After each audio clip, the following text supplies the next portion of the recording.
Welcome to Empowering Homeschool Conversations, your authority in navigating the world of homeschooling diverse learners. Featuring Peggy Ployhar from SPED Homeschool, Annie Yorty from AnnieYorty.com, Leilani Melendez from Living with Eve, Stephanie Buckwalter from eLARP Learning, and Dawn Jackson from Dawn Jackson Educational Consulting and Tutoring.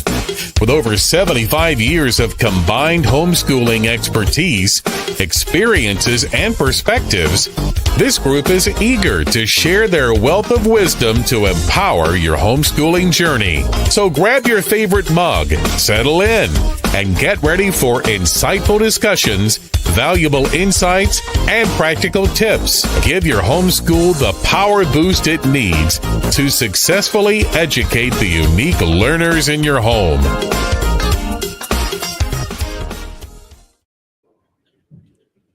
Hi, everybody, and welcome to Empowering Homeschool Conversations. Today, we are going to talk about whole child readiness, simple steps to prepare kids for learning body, mind, and soul. And my special guest today is Heidi. Oh, Heidi, I forgot to ask, how do you say your last name? So I'm going to have you say it. Heidi Tringali, yeah. Tringali. Yes, I would have massacred that. Thank you.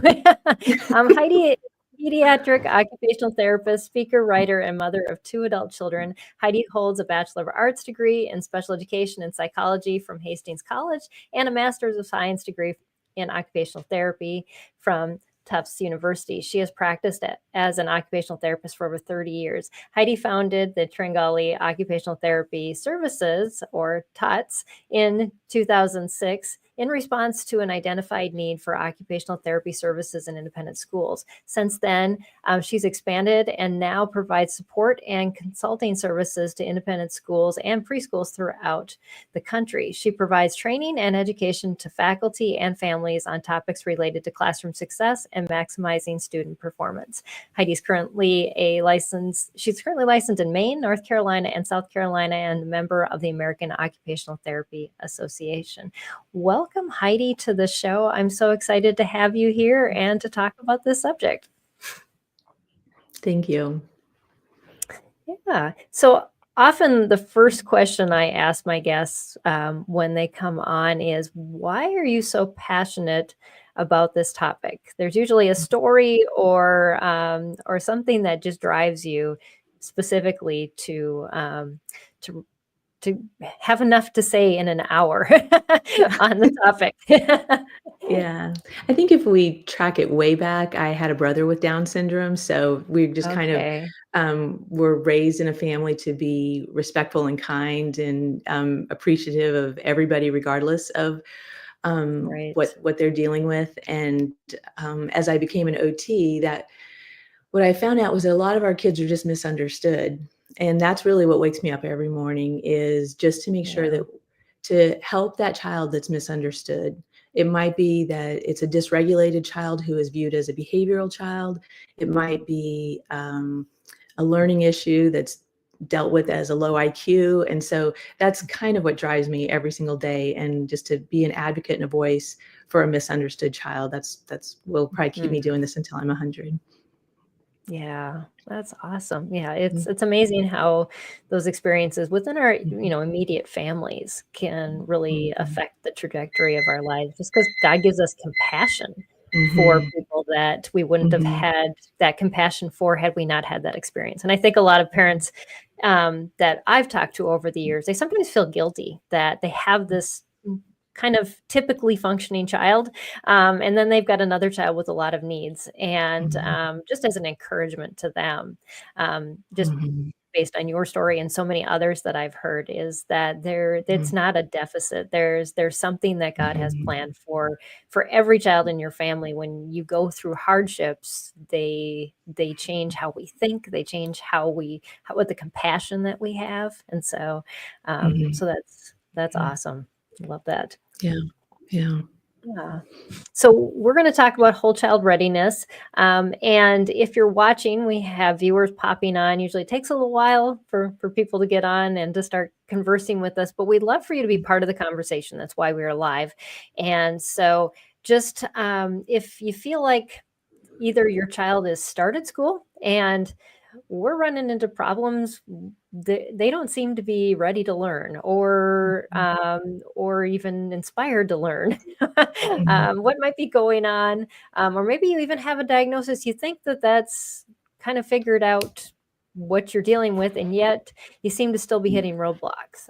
We want to know what you're struggling with, and how we can help you with this conversation as well. So definitely put those in the feed, and we'd love to address them. Yeah. So I think a good place for us to kind of get started is we talk about school readiness and we talk about learning readiness. And is there a difference? And if so, what is that? Yeah, I think that a long time ago, they were interchangeable and rightfully so. So when you got to school, you were ready to learn. But throughout the change in the way that we, our kids have been raised in the environment that has been kind of evolved in the United States, they're now different because school readiness looks like you have your lunchbox and you have your book bag and you brush your teeth. That's school readiness. But you can have all of those things and get to school and not be ready to learn. And so the easiest definition I have of learning readiness is, and this we talk about it with kids, but it's adults too. It's true for everybody. We're all going to perform to our fullest potential if we show up cognitively organized, physically calm, and socially connected. And that's the definition of learning readiness, because if every child shows up to the demand placed on them, organized, calm, and connected, they can perform to their fullest potential. If you show up or a child shows up disorganized, excitable, and disconnected, all bets are off. And you don't know what you're going to see. You don't know what you're going to get. And then starts the cycle of the potential for being misunderstood. Absolutely. Yes. And then you get a classroom of them and it gets crazy. Yes. Yes. But yeah. And I think as parents, we don't even know how to recognize, or if we do see a child that's in one of those states or dysregulated in one of those ways, that we don't feel like we really have the power to do anything over that either. And so I know you're going to talk about that, but I just want to express that question because I think a lot of times we feel like there's just, and that's what I deal with every day. I mean, I've heard it from so many parents is, yep, that's our house. That's just the way we roll. And so the thought pattern even, or the ability to even change the thought pattern that there could be something different is sometimes it seems like a dream for a lot of parents. I always tell parents too, I said, when you see a kid throwing a stinky fit in the grocery store, you have one of three reactions. You want to help them, spank them, or medicate them. And it doesn't matter what it doesn't matter what your reaction is. It's just you have to know that's your gut reaction, because if you want to help them, you tend to be a functionalist, which means you believe you can make the situation better for the child. If you want to spank them, you're a behavioralist. You believe behavior mod works. Just a good, as my mom used to say, a good spanking will take care of that behavior. And then if you want to medicate them, you tend to be a diagnostician, where you see the world through diagnoses. And teachers will come to me and they'll say, I want you to take a look at this kid, probably a little ODD, maybe some ADHD, maybe some ASD, a little, and they start throwing, and I'm like, okay, I get you. You see the world through diagnoses. Thrown in there, yeah. Yeah. And it's really important. Like I tell people, this isn't a therapy session. It's not important that we fix what you are. You have to identify what you are, because under stress, we go back to what we know. And so when we're stressed out because of our child's underperformance, we go back to what we know. So if I'm a behavioralist, I'm going to behavior mod the heck out of whatever's going on. I'm going to get frustrated. My child's going to get frustrated. And we have to, and I always tell people, behavior mod does not work on dysregulation. And regulation does not work on diagnosable stuff. You really just have to be like, wait, we've got to sort it out. That's my favorite part of what I do, is getting to get in there, roll your sleeves up, and figure out what's going on with the child, and to figure out, is it something that OT can help with? Is it a regulation issue? Is it a behavioral issue? Can we do some counseling and do behavior mod and get it cleaned up, or does it need to be diagnosed? But when you think about the idea of being cognitively organized, physically calm, and socially connected, what does disorganized look like? It looks like disorganized language, purposeless play, difficulty recalling previously information. When you hear that, you think learning issues. When you see an excitable kid who's all over their chair and falling out, you think ADHD. When you see a disconnected kid with low eye contact, you think autism. And so you can see how dysregulation or the lack of learning readiness can look like a diagnosis and send us down a path that can get so tricky. I tell people all the time, those are all very real diagnoses, like all learning disabilities, ADHD, autism, very, very real diagnoses. I think sometimes because we skip over the readiness and regulation piece of it, some of our kids get those diagnoses that maybe don't really have them. And then we end up on a path that doesn't work. I'll just give you the example of ADHD. So if you have a little dysregulated kid who just needs proprioception, but they get diagnosed with ADHD, then they get medication. Medication doesn't treat the proprioceptive issue. And so then it's that long path. No medication works. And so that's why it's so important to first look at readiness before we even go on down the path to look at everything else. That's so true. Yeah. And yeah, it seems like just this mishmash. So having an expert be able to come in and, you know, cause like you said, we've got these instinctive ways to react to things. And I think we kind of train ourselves over time then that is just the way our child is, because based on how we instinctively react to them.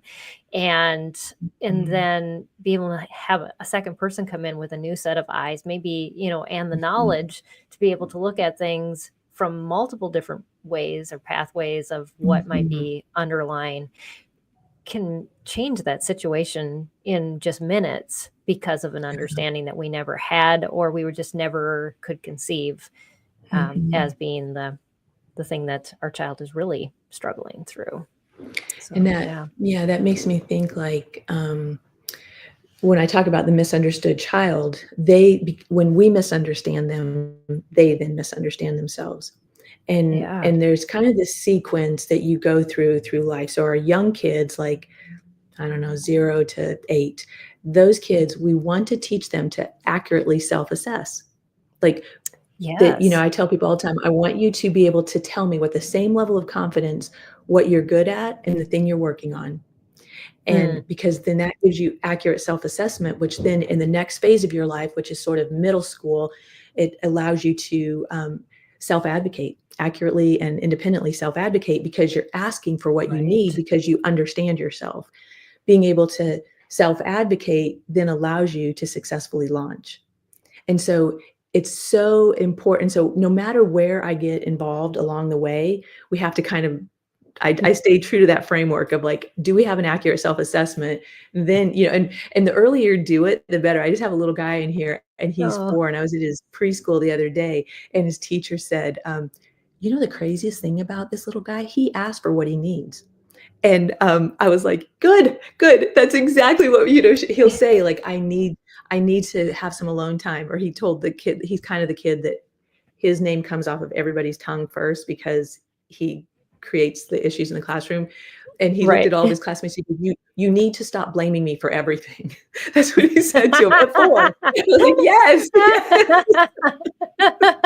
It was the sweetest little thing. So that's great. Yeah. If they have the ability to you know, to see those things, yes, it does give them, like you said, as they get older, that ability to advocate for themselves versus a lot of kids that age then would turn to self-blame if they could not identify it. And so there's huge repercussions in that transition age, because when they're younger is what I've kind of heard in past interviews is that they'll always see it as an external, as there's something else causing that, until they flip to a certain age, and then they start pointing back internally that there's something wrong with me. And you don't want to let it go to that point if you have the ability to stop it before then. Yeah. And we have the capacity to model it And we have a lot of adults that aren't good Yes. at it either. So I Yes. tell people at dinner, sit around and say, this is the one thing I'm working on, and this is something I'm really good at, and say it with the same level of confidence. It's really funny. Yeah. I've seen from like 4 to 7, 4 to 10 probably. Girls identify with their weaknesses very confidently and struggle to identify what they're good at. And boys Hmm. identify what they're good at. And I would say, well, what's something you're working on? Nothing really. I'm pretty good at everything. Like, they don't identify with their weaknesses. And so I always help them both. I'm like, with the same level of confidence. That's the important part, is with the same level of confidence. I Right. want you to tell me what you're good at and what you're working at, because by God's design, that's perfect.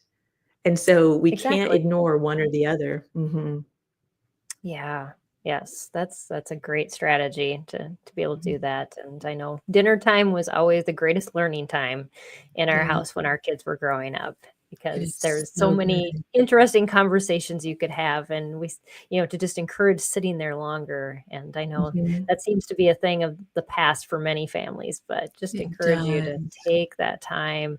I Mm-hmm. know we actually did a survey a couple of years ago, and the time when parents would read our emails the most was at 6:15 at night, dinner time. And It that was just made dinner me time. sad. I'm like, "Aren't you making Mm-hmm. dinner? Aren't you sitting with your kids?" And so I just wanna Mm-hmm. encourage you to really carve Yeah. out that time and make that time to be together. Absolutely. Probably a little bit later, we'll be talking about group membership skills, like helping socialize your children. And the 3 Yeah. that I love the most are being a first-time listener, holding a thought, and unentertained waiting. Like, if you teach your kids those 3 skills, they're gonna thrive in a group setting. And at Oh, dinner, that's that. absolutely. Yeah, so I tell them at dinner time, I'm like, "Here's how I want you to practice holding a thought." I said, "At dinner time, you're all gonna sit down and you're gonna start the conversation. You say, 'We're gonna go around the table, and I want you to share the funniest thing that happened today. I'm going to go first.'"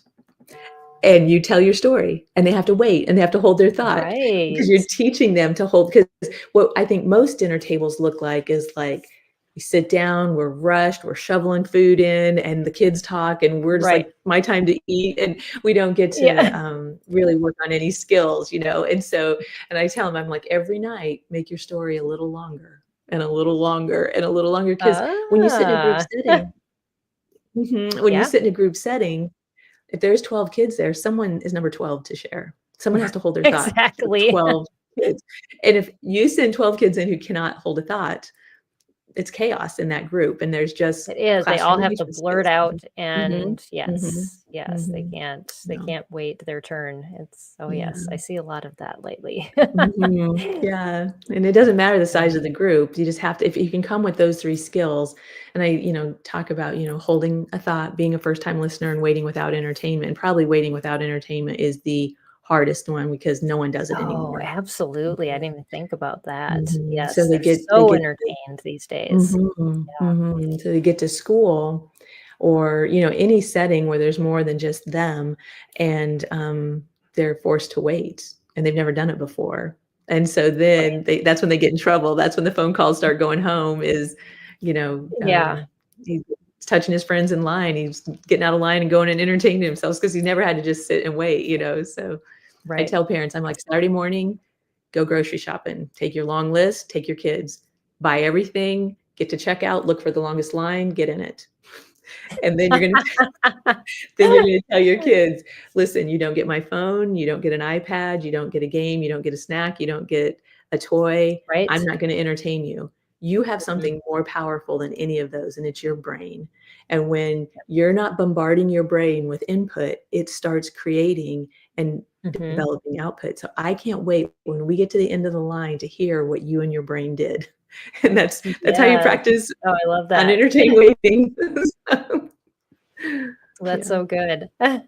So, Yeah. how would you define learning readiness if a parent was So, to ask, how do I know? Or yeah. what do you define that Yeah, as? so it is. Definitely define it as, cognitively organized, physically calm, socially connected. I'll tell you what each one of those look like. When you show up that way, though, you're allowed to perform to your fullest potential. There's a lot of things we can't do anything about. We can't do anything about IQ. That's get what you get, you don't throw a fit. We can't do anything about the learning disability that you have. We can't do a ton about your ADHD. That's, we can medicate it or not, but those are things that you get. You can move the dial on learning readiness, which I can get a child who is disorganized, excitable, disconnected. I can get them organized, calm, and connected by a series of activities. And so here's what, when you're looking at for organization, what you're looking for is a child who plays with purpose. So if they go into a playroom, they sit down and play with toys with either a creative or a purposeful end result way. Our disorganized kids will go in and tear up a playroom in 2 seconds because they get it all out and they're super excited about it and they're just touching everything, but they have no plan because their brain is disorganized. And so that's purposeless play is a big one.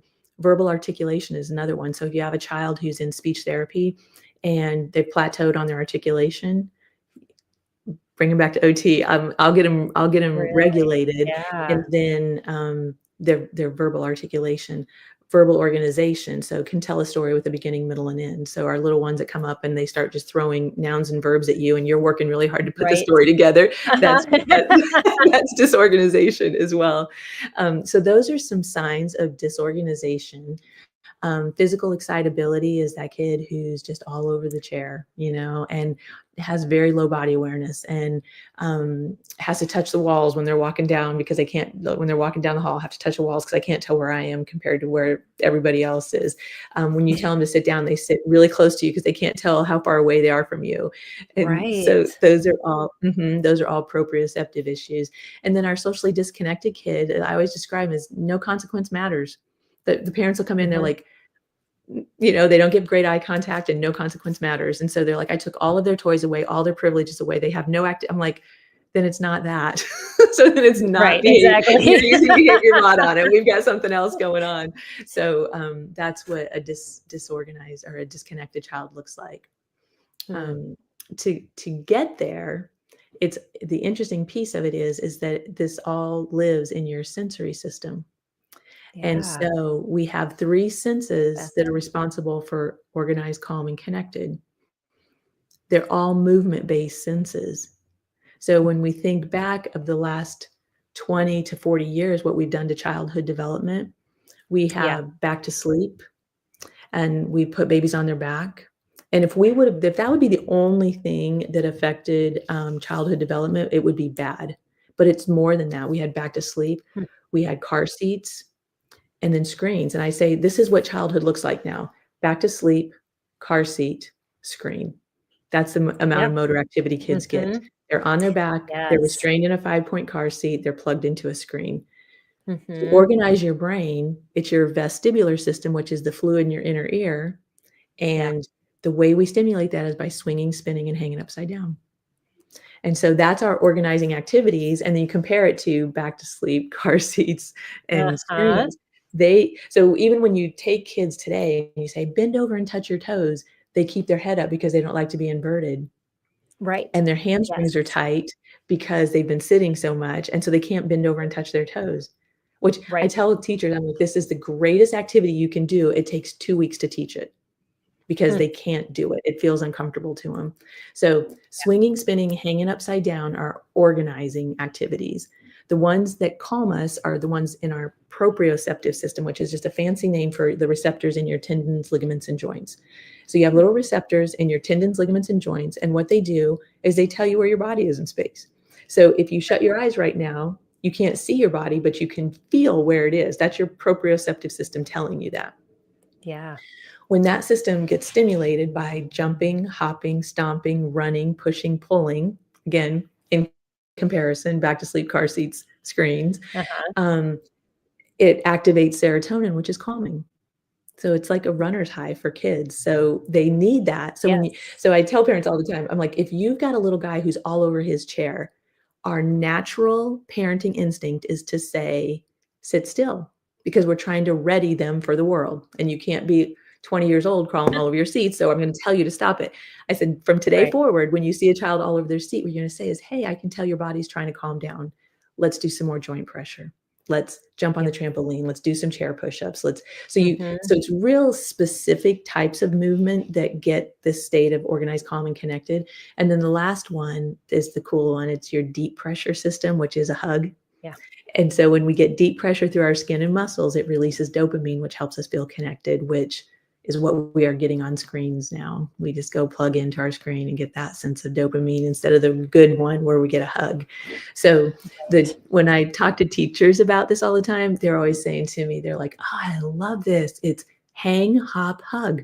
And that's how they start every teaching, is they hang upside down for 60 seconds, hop in place for 60 seconds, give yourself a self hug for 60 seconds, and it readies their body so they can be organized, calm, and connected. Yeah. Oh, that's awesome. Yeah, I know the playgrounds, a lot of things that we used to play on. I have been, some kids even told me the jungle gyms are off the school playgrounds now because they're too dangerous. And there's just so many things in our U.S. culture that have changed. I went to Norway recently, and they've got these 2-story high structures. And I had my husband film me while I went up one. I was like, this is so fun. Why do they not have these in the U.S.? But we've taken so many things away. And I had a conversation with my daughter when she was home for college break. And she said when she worked retail, there were parents pushing their kids in strollers who knew how to walk. And because I've been seeing a lot of issues with ankle strength when I teach aerial. And the kids keep rolling their ankles because they don't have that strength. They don't even walk anymore. And so there's just so many issues. So there's just a lot of stuff. I mean, you've mentioned a couple. Is there other things that have led to just this overwhelming amount of dysregulation that we have seen in our society, kids and adults? I think we're just as responsible and have as many issues. Well, the interesting thing is that it's all with good intent that we've done this. And we've had, so Back to Sleep was back in like 1991. And the whole point was to prevent SIDS. Unfortunately, it was an initiative by the American Pediatric Association. Unfortunately, it was called Back to Sleep, Tummy to Play. And no one heard that. And so as Americans, we supersize it. And so if I'm going to keep my child on their back when they're sleeping, I'll keep them on their back all the time. And the toy industry started building those arch toys. Oh, yes, that was about the same time they came out. Yes. And then shortly thereafter, the helmet industry came out to fix the shape of the head because they laid them there for so long. And I say that alone changed upper body strength, neck strength, and extremities, hands. It changed all core strength. And then, also between, I think it was 75 and 85 or 72 and 85, we passed, every state in the country passed a law for car seats. So Back to Sleep was for SIDS. And I don't know if you know, but after a while, they realized it didn't cut back on SIDS the way they thought it was. So they changed it to Safe to Sleep, and it includes bumpers and temperature and blankets and all that other stuff now. But we haven't stopped putting kids on their back because of fear. We parent from fear. And then we put car seats by law. You have to have your child in a car seat. Again, a very good idea. I always tell the story about my mom who was telling about how she was driving my brother home from the hospital. And she always drove really fast. And she said, I saw a cop and I slammed on the brakes and he rolled off the car seat onto the floor. And I'm like thinking car seat, like literal bench car seat. Yeah, laying on the car seat. She slammed on it. And I was like, that's great vestibular is what that is. That's great proprioception. And I tell you, like, by law, you can't not have, you have to have your kids in a car seat. Right. But by law, they only have to be in that seat in the car. And we put a handle on it. And we made it a bucket. And we put it fits on a stroller, and it fits in a grocery cart, and it fits on the counter. And if you're super fussy, it fits on the dryer. And if you're a second and third kid, you're lucky to ever get out of them because we just carry them around a bucket. And then the screens from there, when you do get released, we plug you into a screen, which there's just, the evidence is just pouring in on how bad screens are for kids emotionally, visually, socially, intellectually. Like, it's bad. I tell people, like, do you think screens are bad for everybody? And I'm like, the one, I think if you have a severely handicapped child who can't get out and experience life, that's a beautiful way for them to experience life, is to get to see underwater fish and, because it's very beautiful. But if you have a child who is able to get them out playing in the mud's much better. So that's the only time I could see that screen in early development would be relevant. Otherwise, people ask me all the time, they're like, what's your screen recommendation? And I'm like, 0. Nothing. You are trying to raise a child and fully develop them emotionally, spiritually, intellectually, socially, physically. That's a lot. And none of it comes from a screen. So, and now we're seeing actually it's the opposite. It's negative comes from a screen. So those are big things. I think the pandemic was a multiplier. Like when we were having, like, kids were coming out of the pandemic, I think we forget about, like, how traumatizing the pandemic was, like, that we were trying to keep family members alive. We were trying to figure out if we had a job. We were trying to figure out who we could and could not touch.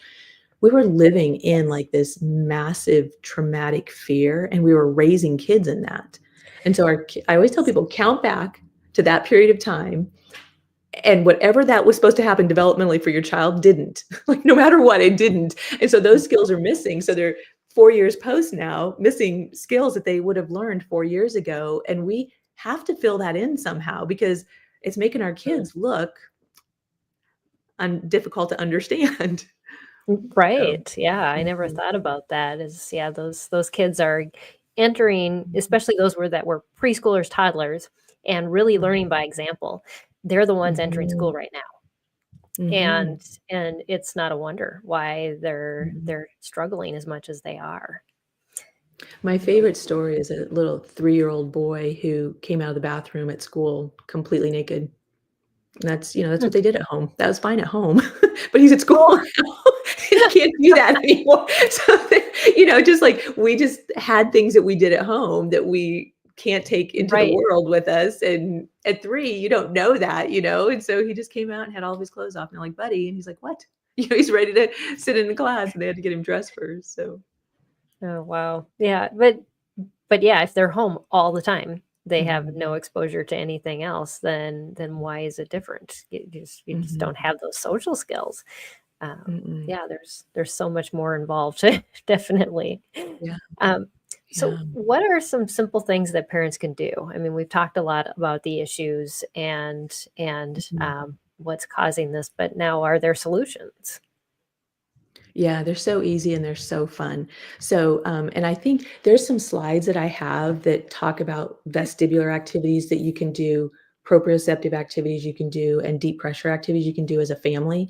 But you just want to think swing, spin, hang upside down. So I think there's our hang, hop, hug, and then the next one. So these are all organizing activities for you. So swinging, spinning, good luck finding a merry-go-round. I always say that merry-go-rounds and swings have been replaced with I love that you say office chairs. Office chairs are great. Those are great. I always say lower them down as low as they go and spin them, and then just give them stuff. And every time they come around, they have to throw something in the garbage can, or, just make it a fun little game. Inversion, any way that you hang your head upside down. A lot of families will catch their kids watching TV, hanging upside down off of the couch. Toe touches. I call it bats and butterflies. I'm just saying, when I say bats, go find a place to hang upside down. When I say butterflies, go find a place to spin gracefully. So that's a fun little way to do it. Inverted wall walk. Yeah. Just put your hands on the floor and walk your feet up the wall. And the passing balls over and under, inverted ball pushes, just hang upside down, roll the ball back and forth. You can do it academically. You can do spelling and counting while you're doing that, and make it a heavy ball. So you're doing proprioception and inversion. Right. You got that heavy lifting. And then rolling, like log rolls or front rolls, and again, if you're doing comparisons, you can roll down and find something that looks like, or that sounds like, or, go down and find 3 pictures that start with the letter A, and then log roll back. So you can do tons of it in your homeschool environment, academically, in a regular classroom. You can, and you're working so much on their core strength, where they're not using a lot of that core strength just sitting, because then they're slouching and their posture is getting off as well. And I notice when I have kids invert, because I do it often, being on the silks, but they're always not looking down. They're always looking up at their feet. And it's a struggle with many kids to get them to look down, because I think they don't feel safe, but they don't, when I show them and I'm like, which looks better, with me looking down at the ground or with me looking up here and having to hold my whole body up now? And it's like, you have to realize, when the straighter your body is, the easier it is to hold. But they internally don't even know that. They have to almost be shown or taught it. Yeah, their vestibular system is the one that's like our foundational system. It's one tells you where your head is in space, just like proprioception tells you where your body is in space. It tells you where your head is in space. It has not had swinging, spinning, and hanging upside down. So in the silks, that's some of their first time of being inverted. And so they're like trying to return to what feels normal, which is not upside down. So that's funny that you see it there too. Yeah, absolutely. And then on the next slide is things that you can do that are calming for kids. And so carrying things, I would tell people, if you're using a weighted ball, use the weight of the number of years old your child is. So if you have a 4-year-old, use a 4-pound ball. I just don't exceed a 10-pound ball. So like after 10, if you're 12, still use a 10-pound ball. I'm not responsible. That turns into weightlifting when we get that heavy. So it's just, keep max out at 10, but you can just, that's how you figure out weighted ball to do weighted ball catches, slam them on the ground, joint pressure on a mini trampoline, any running, hopping, stomping, marching, like park as far away from the front door as you can and figure out how you're all going to get in there. Putting little 1-pound wrist weights. Exactly. Put a little 1-pound wrist weight on your ankles and on your wrists, and that really helps with proprioception and understanding where your body is. Any pushing, pulling, dragging, just a basic punching bag, doing the wheelbarrow walk, jump rope. Now, here's the thing: is jump rope is heavy motor planning. Like, so you have to know how to move your arms and your legs at the same time. So a lot of kids cannot do that. So I just get like the 3/4-inch rope at like Tractor Supply and tie it to a doorknob. And then I turn the rope and they get to jump, because I'm only trying to get them to jump. I don't care if they know how to do the motor planning. That's a whole separate goal. I just want them to jump. And so many kids come in, they're like, I'm like, we're going to jump rope. And they're like, Miss Heidi, I can't jump rope. I'm like, let's give it a try. And I'm like, I'm going to turn the rope and I'm going to tell you when to jump. And then they jump. They're like, I did it. I can jump rope, So it's a really big confidence for them too. That's so cool. And then the next slide. And these are super easy things for parents to be able to do at home. Yeah. Those mini trampolines that they sell at Walmart, I think they're like $50, and they have like a little timer and counter on it. So it counts how many jumps and how long you're doing it. Our boys love a good competition like that, so they love to see how long they can jump or how many jumps they can get. So it's a great way because proprioception you do till exhaustion. Like you really want to load that. The more you do, the more serotonin you get, which is calming. So you can't get too much serotonin.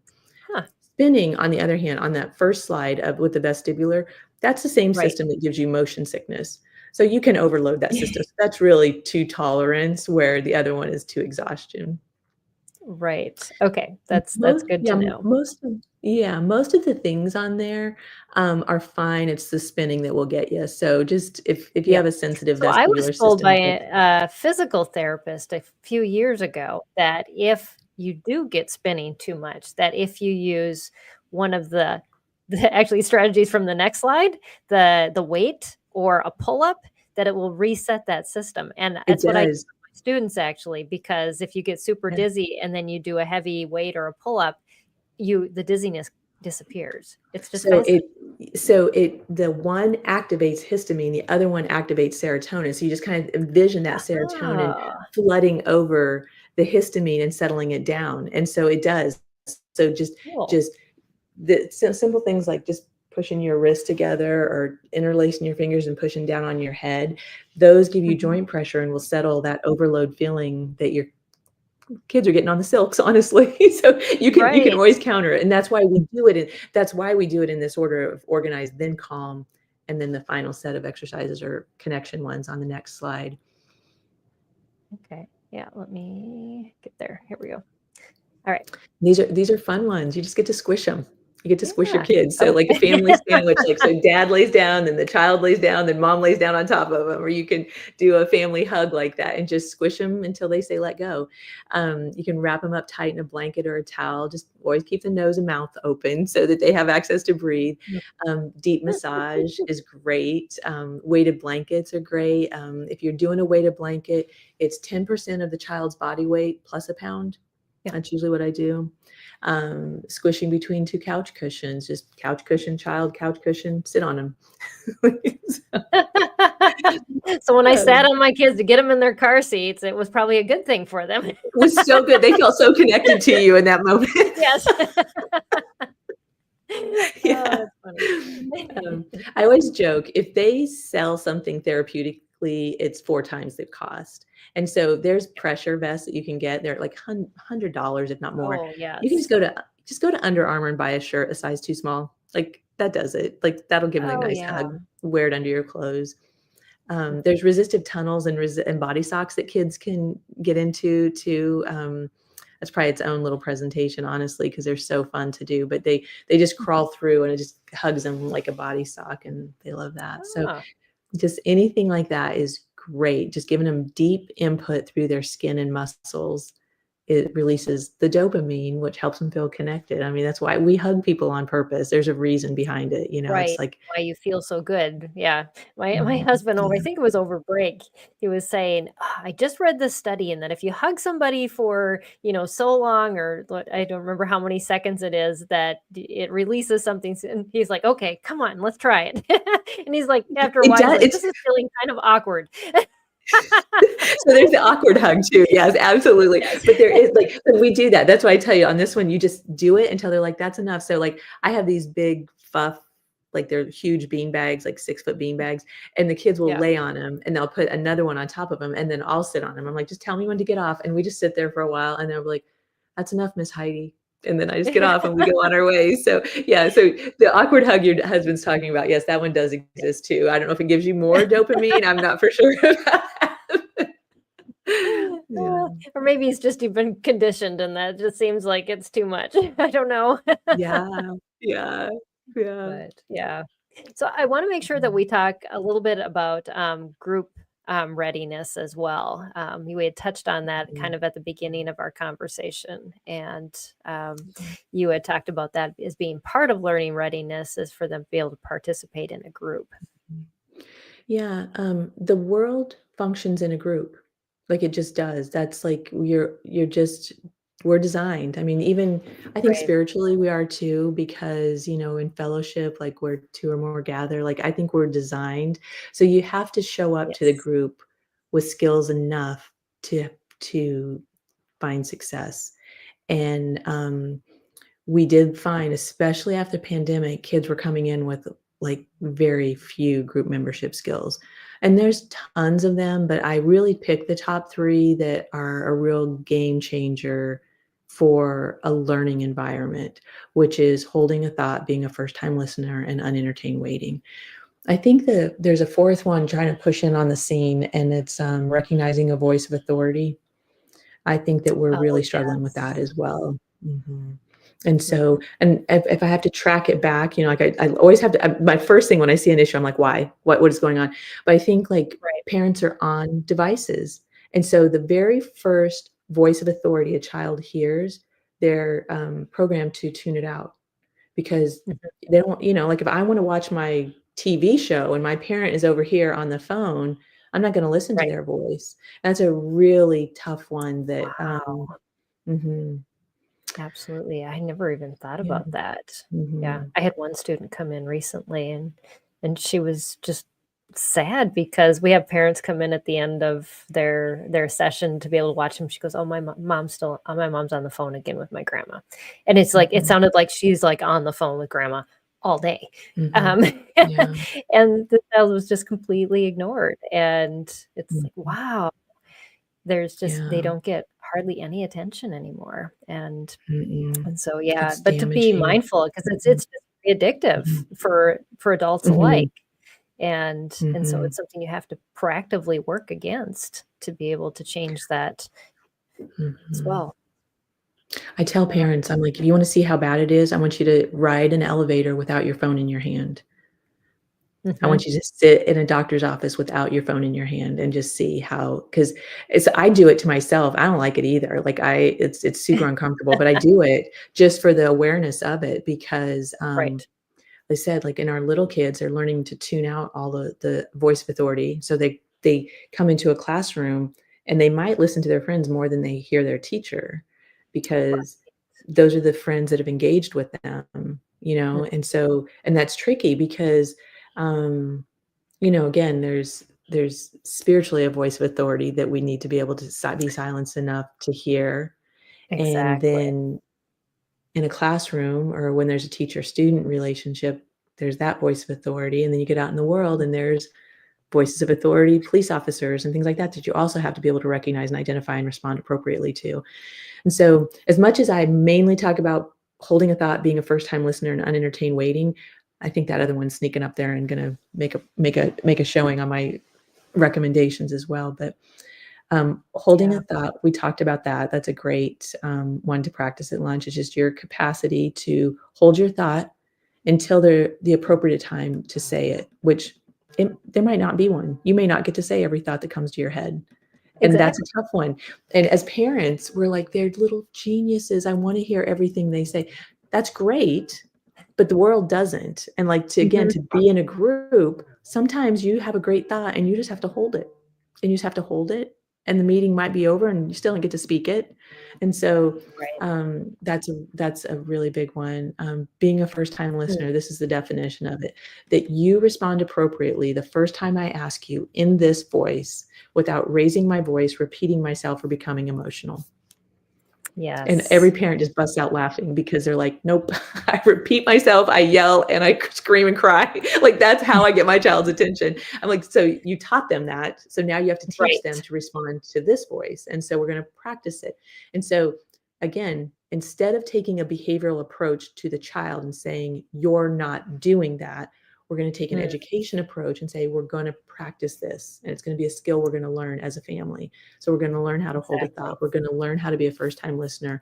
And we're collectively going to practice waiting and feeling the discomfort of waiting without entertainment, because you have to, even if you don't step foot in a school, let's just say you're homeschooled and you don't step foot in a school, you have to wait in line at sporting events. You have to wait in line when you try to check out during Christmas time at any store. Like, there's all this waiting that we have to be able to do successfully, and we may or may not be entertained.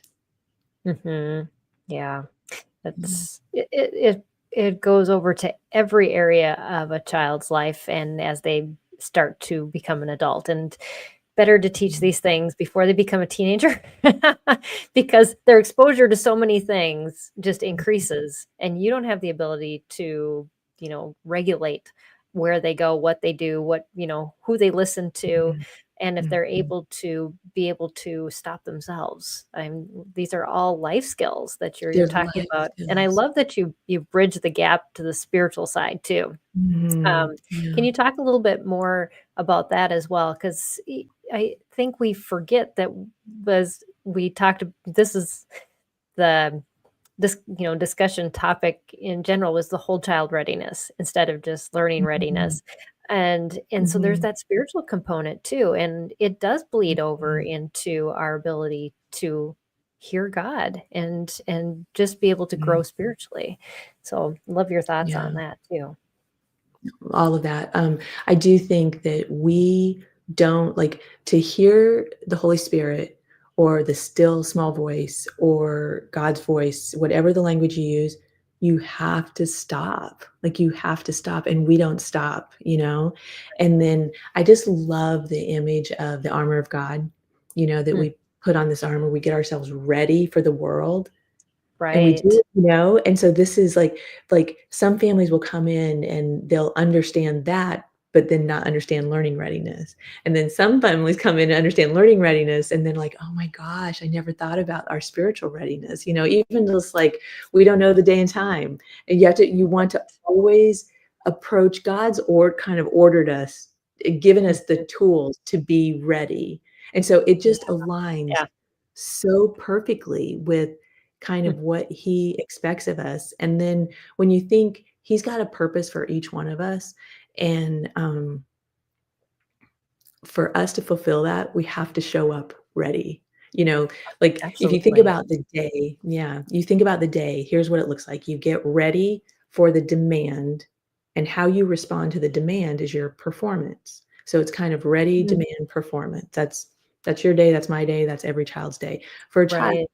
they get ready, they go to school, that's the demand. Their performance is their output, their how they responded, how they learned.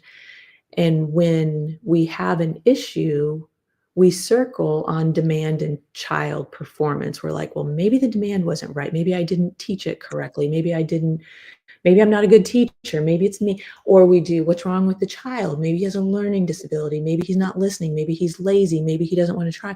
But we very rarely stop and say, was the child ready in the first place? And so Right. many times now, because of the world we grow up in, our children aren't ready, and we're not ready spiritually because we don't slow down long enough to listen. We're not ready regulation wise because we can't find a darn swing or merry-go-round anyway. We're not ready physically because we sit all the time. We don't have the endurance to really give it our all. And so we're not only missing God's design in the bigger picture, but even on the day-to-day, we're missing just being able to perform to our fullest potential. And that's what every parent wants for their child. And that's what our parent wants for us too. Like that's what God wants Right. for us, is to have us show up here every day and perform to our fullest potential on his behalf. And and he gives us all the tools to get ready and do it, and then, so it aligns so beautifully with it. So it's just sweet. Absolutely. Mhm. Yeah, I love that. Yeah, and if you don't take that time and Mhm. you don't, I mean, yeah, I can just see so many of my homeschool days of the past, it's, getting my kids ready, and yeah, we built in a little devotional here, but it wasn't as purposeful as this is preparing our hearts. And Mhm. then what are we doing physically to prepare our bodies? What are we doing mentally to prepare our minds? And now we're ready to learn. And so Yeah. just listening to you, I'm looking at this and going, just the whole way we can restructure our homes so Mhm. that readiness is kind of built in at the front end. Just like when you build, Mhm. a full day lesson plan that, Mhm. let's think about this first before we start just pulling the books out and saying, well, let's just get school done. And how much more Yeah, successful yeah. would we be if we had approached every day like that? I'm sure by Yes. mistake or, God's divine intervention, many days I was able to do that without even knowing what I was doing. But Yeah, yeah, it, and it's it's different to be intentional. that's what's so sweet about the homeschool environment, is that you do have so much more say in it. You're not busy lining up 16 kids to wait to go to recess or to wait to go to PE or anything. So you have that freedom to do it, but it's a heavy weight to homeschool too, to feel fully responsible. But I mean, that's where God comes in, because we're not fully responsible for anything. But you can sure, as a mom who's doing it, sure burden your mind and your heart with it a little bit. So Absolutely. Yes. And on top of it, you're readying yourself for the day as well with your kids. And a lot of times I just remember thinking, oh, I got to be prepped before my kids get up. And why not incorporate my own readiness with them? They're there with yeah. me. I'm there with them. God has a purpose in this. They are Mhm. not a distraction. They're just integrated into your life a whole lot more Well, they than most. learn through modeling too. Like, they learn Exactly. from our actions far more than they learn from our words. And so watching you get ready and taking care of yourself, and seeing this Yes. sense of learning readiness as part of self-care instead of a checklist or something horrible. It's such a game changer for them. So you're right. Absolutely. Yeah, they definitely pick up more that you do than what you say. No matter Absolutely. Yeah. how intentional you are on that one. Yes, yes, and you get to see that every day, like, there's Right. nothing more than, like, watching your child do something you've done, and you're like, "Oh, Yes. I'm gonna own that. Good or On the bad, good or the I'm gonna own." bad. Yeah, Oh, yeah. That's awesome. Well, this conversation has been so amazing. I'm surprised we just got 5 minutes left, but I would love for you to talk about just some of the things that you offer for parents and families. And I'm going to share your websites as you're talking about that, and just what you want to kind of share as your closing, just encouragement or whatever else is on your mind and heart. Yeah, thank you. So I'm in Charlotte, North Carolina, and we have like you had said, it's T.O.T.S, Tringali O.T.S. I love a good acronym. And we serve kids in independent schools and we have a clinic. So if you're not in the schools we go to, you can come to our clinic. And it is a ton of providing a new lens. Like it's the most beautiful journey because people come to OT in a very hard place. Like you don't come to OT because you're having a great time. You come to OT because life is hard. And to have the privilege of like partnering with these families and walking out of that with them is, like I said, I just don't see retirement in my future because it's the most beautiful, like it's a privilege to get to do that. And so that's what we get to do. We have the privilege of just, families coming in being like, we're at our wits' end. I just this morning, I got a video of a kid throwing down and the mom's like, we don't know what to do. And I was like, oh, that's perfect. Like my heart just is like, I know what to do. I can help you with that. He's not thinking that's perfect, but yes. Yes, they were not thinking it was perfect. They thought that was one of the worst mornings they had had. And I was like, we got this. So I get to do that. But as it's a very physical job and I'm getting old. And so it's been a nice, yes.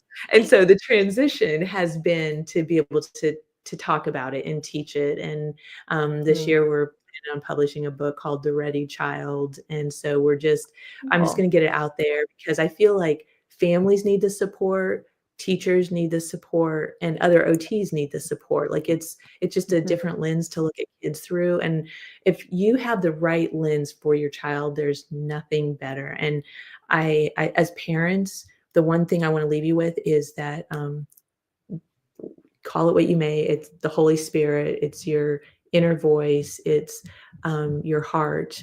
But listen to that. You are the expert on your child. And the world tells you you're not. The world tells you need one of everything. You need an OT and a PT and a speech therapist and a doctor and an audiologist. And you don't. At baseline, God handpicked that child and said, you're the person for them. And so that to me is like, I see so many parents who have just given up on that. And I'm like, no, you don't even need me. You have everything by God's design. You have everything you need for that child. So go with it. And you are the gatekeeper for your child, the gatekeeper of your head, your heart, and your home. And you get to decide whose opinions come in, and not everybody's get to come in. Yes, that's so true. Yeah. And God will give you a sense of peace about what is in his plan. And if you feel anxiety, it's one of the biggest things I always told parents when I was working as a consultant is if you feel anxious about this and like you got to do it right now or else it's going to go away, then that's not God. It's he doesn't work that way. Doesn't work like that way. No. He has a peace and it will all work out in his timing. And he would never rush you to make a decision. That's the enemy speaking right there. Yeah. It's so funny you say that. I used to tell my kids that when they were little. They were like, Mom, I got to know. I'm like, do you need to know right now? Because if you need to know right now, you already know the answer. It's no. If you're going to give me time to think about it, you have a much better chance of the answer changing. Oh, absolutely. So good. Well, thank you so much for this conversation. And thank you all for joining us for this this show. We were live, and just want to encourage you to check out Heidi's resources. And can't wait for that book to come out. That sounds exciting and like an incredible resource for parents and educators alike, and parent educators as well. Yes. Yeah. And like you said, it's just becoming a pandemic in itself that we're just seeing so much of this. And like you said, good intentions, but just steering us wrong in parenting strategies and just life in general and how we're navigating the world as all of this tech and all of these studies that we only like half know the results of, like the child on their back. That would have never even related that to some of the things that we're seeing as being one of the main contributors. So, but yeah, we learn as we go, and God has a lot of grace for everything. So don't feel like, oh man, I really messed up and I just learned all the things that I did wrong. That's okay. God knew. And he also knows a lot of things that he gave Heidi to help you get through that. So, and you'll get more. So, well, thank you so much. Just appreciate all that you had to share with us. Next week, we're going to be talking about play and the importance of play. And so you'll want to join us back for that conversation. I know I had a conversation a couple of years ago on the show about that, and just how play helps your children to be able to actually learn better. So we're going to go into that. And so hopefully you can join us back for that conversation next week. So until then, thanks again, Heidi. Appreciate all your wisdom and your time for sharing with us. And thank you all for joining us. Take care. God bless. And we'll see you next time here on Empowering Homeschool Conversations. Bye, everyone. Bye. Oh, sorry. This has been Empowering Homeschool Conversations, provided by SPED Homeschool, a nonprofit that empowers families to home educate diverse learners. To learn more, visit spedhomeschool.com